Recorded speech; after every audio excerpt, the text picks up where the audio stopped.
ये सुनकर रेंट उन सभी को लेक्चर देने लगता है कि लेबिरिंथ के अंदर सिर्फ मॉन्स्टर ही थ्रेट नहीं होते, बल्कि ऐसे लोग भी होते हैं जो कि तुम्हें फील करवा सकते हैं। रिस ने बोला कि अब वो रेंट के ऑर्डर को फॉलो करेगा और वो लोग आगे बढ़ गए। लेकिन जैसे ही वो लोग चले गए, एक मिस्टीरियस क्लोकमैन आया। उसने होलिंग्स को फ्री किया और उसके साथ कुछ प्लॉट करवाना स्टार्ट कर दिया। दूसरी तरफ सीलिया गिल्ड मास्टर से मिल रही थी, जहाँ पर उसको बताया जाता है कि उसे रेंट पर थोड़ा सा डाउट है और सीलिया ने कहा कि अगर उसके बारे में कुछ भी पता चले तो वो रिपोर्ट करे। वापस लेबिरिंथ के अंदर रेंट और उसके साथी एक बॉस रूम के सामने पहुंच गए। यहाँ रेंट मस्ती करते हुए रिस को टीज कर रहा था कि वो बॉस से डरता है। तभी वहाँ पर कुछ और एडवेंचरस भी आ गए। उनके ग्रुप के कुछ ट्रेस एडवेंचरस ने रिस और लोरा का मजाक उड़ाना स्टार्ट किया, लेकिन रेंट ने एक ही लाइन से उन सभी के अंदर डर बैठा दिया और बोला कि तुम लोग पहले अंदर जाओ। वो लोग खुश होकर अंदर चले गए, लेकिन थोड़ी देर के बाद ही आधा इंजर्ड स्क्वाड लेकर भागकर वापस आ गए। ये देखकर रेंट ने रिस को बोला कि बॉस फाइट हारने पर भी तुम नहीं मरोगे और एक एडवेंचरर के लिए कभी कभी फाइट छोड़ देना गलत नहीं होता। लेकिन रिस ने गिव अप करने से मना कर दिया और तीनों मिलकर बॉस रूम के अंदर घुस गए। अंदर घुसते ही उनका सामने एक इनोरस स्लाइम मॉन्स्टर से हुआ, जिसका नाम था ग्रैंड स्लाइम। लौरा और इस दोनों ने डिसाइड किया कि वो इस मॉन्स्टर को हराएंगे। ये देखकर रेंट थोड़ा सा सरप्राइज हुआ, क्योंकि एग्जाम में उनको इस मॉन्स्टर को हराना ज्यादा जरूरी नहीं था, बस सरवाइव करना था। रिस ने बिना सोचे समझे सीधा चार्ज कर दिया और रेंट ने उसको बोला कि स्लाइम का कोर को टारगेट करना।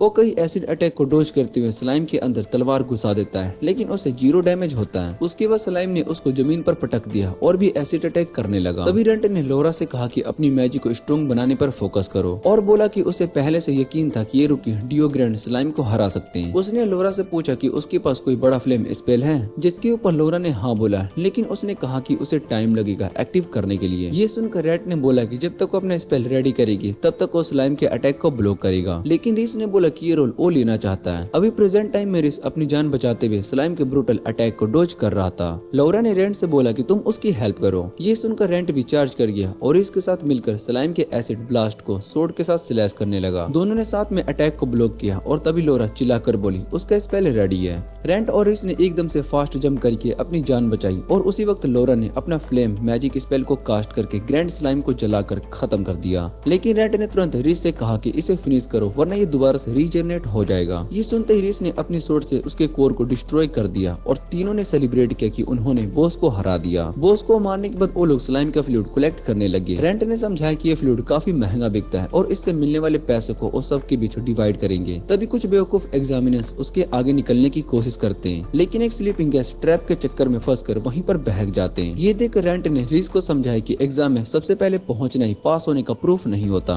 रिस थोड़ा सा कंफ्यूज हो गया तो लोरा ने बताया कि गिल्ड ने एग्जाम को इस तरह से डिजाइन किया था जैसे कि एक क्रेज हो, जबकि असल में ऐसा कुछ भी नहीं था। रेंट ने ऐड किया कि एक एडवेंचरर का काम होता है मिशन को डेडलाइन से पहले पूरा करना और असली एडवेंचरर को ये बात बिना बताए समझ में आनी चाहिए। थोड़ी देर के बाद वो डेजिग्नेटेड स्पॉट पर पहुंच जाते हैं, जहाँ पर एक आदमी ने उन्हें कांग्रेट्स बोला कि तुम सबसे पहले हो। लेकिन गिल्ड पर अब उन्हें ट्रस्ट इशू हो गए थे, इसलिए रिस और लोरा ने आदमी से प्रूफ मांगा कि वो सच में सर्टिफाइड गिल्ड मास्टर मेंबर है। उसने अपना प्रूफ दिखाया और फिर उसने 3 ब्रोंज चिप्स दिए और उसने कहा कि इन चिप्स को गिल्ड के फ्रंट डेस्क पर दिखाना और तुम ऑफिशियली ब्रोंज क्लास एडवेंचरर बन जाओगे। रिस ने तुरंत बोनस के बारे में पूछा जो कि एग्जाम के स्टार्ट में प्रॉमिस किया गया था।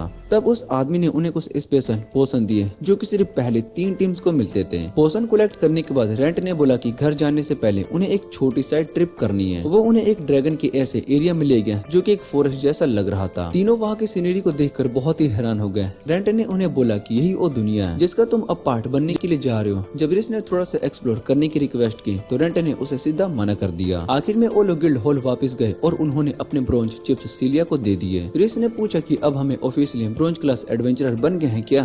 तभी एक आदमी आया और सीलिया को एक रिपोर्ट देता है। उसने बताया कि पूरे एग्जाम के दौरान वो उन्हें ही देख रहा था, क्योंकि एग्जाम का एक हिडन पार्ट ये भी होता है कि एग्जामिनर्स किस तरह का इंसान है। रिपोर्ट चेक करने के बाद सीलिया ने कंफर्म किया कि अब तुम ऑफिशियली ब्रोंज क्लास एडवेंचरर हो। ये सुनकर रिस और लोरा बहुत ही खुशी से सेलिब्रेट करने लगे, लेकिन रेंट शौक में होता है कि वो दोबारा से एक ब्रोंज क्लास बन गया। थोड़ी देर के बाद रिस और लोरा ने रेंट को थैंक यू बोला और चले गए। और तब सीलिया ने रेंट से कहा कि उसे एक जरूरी बात करनी है। जब रेंट ने उसकी बात सुनी तो वो उसे तुरंत समझ में आ गया कि इन लोगों ने उसका सीक्रेट पकड़ लिया है। उसने डिसाइड कर लिया कि अब वो गिल्ड को हमेशा के लिए छोड़ देगा। लेकिन उसी वक्त सीलिया ने उसे रोका और पूछा कि असली में उसके साथ क्या हो रहा है। फिर वो दोनों एक घर पर गए जहाँ पर रेंट ने बताया कि एक बड़ी प्रॉब्लम का सामना कर रहा है जिसमें वो किसी को इन्वॉल्व नहीं करना चाहता है, गिल्ड को भी नहीं। सीलिया ने बताया कि उसने गिल्ड को उसके बारे में कुछ भी नहीं बताया और जब रेंट ने पूछा क्यों, तब सीलिया बोली वो खुद सच जानना चाहती है। उसने ये भी बताया कि एग्जाम के टाइम जो आदमी उसको देख रहा था वो उसका भाई था और वो उस पर ट्रस्ट करती है, इसलिए उसने उसे बात शेयर की। फिर सीलिया ने उसे एक मैजिक कॉन्ट्रैक्ट दिया और उस कॉन्ट्रैक्ट में लिखा कि अगर सीलिया कभी भी उसके सीक्रेट को बताएगी तो उसको भारी पेनल्टी भरनी पड़ेगी जो मैजिक से इन्फोर्स्ड होगी, और अगर सीलिया ने अपनी डील पूरी नहीं करेगी तो उसे गिल्ड छोड़कर एक ऐसे देश में जाना होगा जहाँ पर स्लेवरी होती है। रेंट ने पूछा कि तुम इतना आगे क्यों जा रही हो, तो सीलिया बोली कि वो उसकी हेल्प करना चाहती है क्योंकि रेंट ही था जिसने कि उसे ग्लो होने में हेल्प किया था। ये सुनकर रेंट ने उसके टर्म्स को मान लिया। कॉन्ट्रैक्ट साइन करने के बाद रेंट ने सीलिया को अपना असली चेहरा दिखाया। उसने ऐसी रिएक्शन दी जैसा कि उसने डैडी सोसेज जैसा डरावना देख लिया हो। रेंट ने उसे रिवील किया कि वो एक अनडेड है और बोला कि उसका किसी को भी नुकसान पहुंचाने का बिल्कुल भी इरादा नहीं है। जब रेंट वहां से जाने लगा तो सीलिया ने उसे रोका और कहा कि उस पर यकीन है कि रेंट एक अच्छा इंसान है जो कि किसी को भी हर्ट नहीं करेगा। उसने उसे प्रॉमिस किया कि वो उसकी हेल्प करेगी। शाम को सीलिया उसके साथ लुरेन के घर पर गई और जब सीलिया ने लुरेन को सब कुछ बताया तो लुरेन मजाक में उससे डरने लगी कि वो उसे यूरिन के पोर्ट में उबाल देगी। लेकिन फिर लुरेन थोड़ी सीरियस हुई और बताया कि रेंट असल में कैसा मॉन्स्टर है। जब सीलिया ने बोला कि वो पहले से ही जानती है तो लुरेन ने सजेस्ट किया कि सब मिलकर डिनर करें।